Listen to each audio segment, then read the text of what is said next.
habang tumatanda ay mas naging nakakabahala.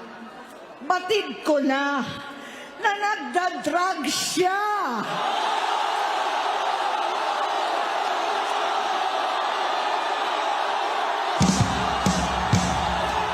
Nalaman ko at ng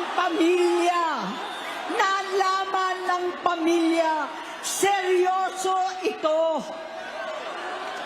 Minsan, kami ng Presidential Guard at Metro Gompa ang naglilinis tuwing nagpa-party po sila.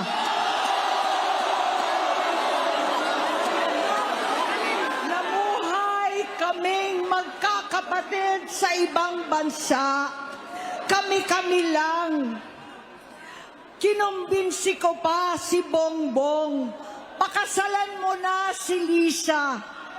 Naisip ko noon, kapag nag-asawa siya, malalagay na sa tahimik at magkakaroon ng direksyon. Ang laki ng pagkakamali ko. Mas lumala ang kanyang pagkalulong sa droga.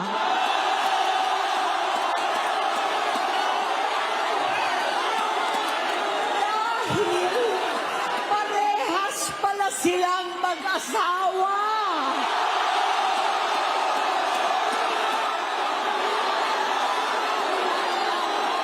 Naging gobernador siya ng Ilocos. Alam ng mga tao doon na halos hindi siya pumapasok.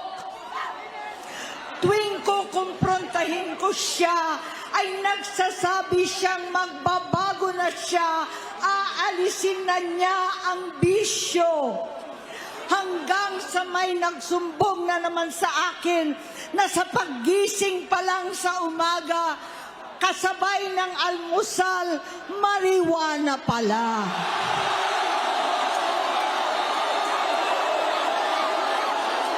Maghapon sila. Lahat sila nagiinuman at gumagamit ng cocaine.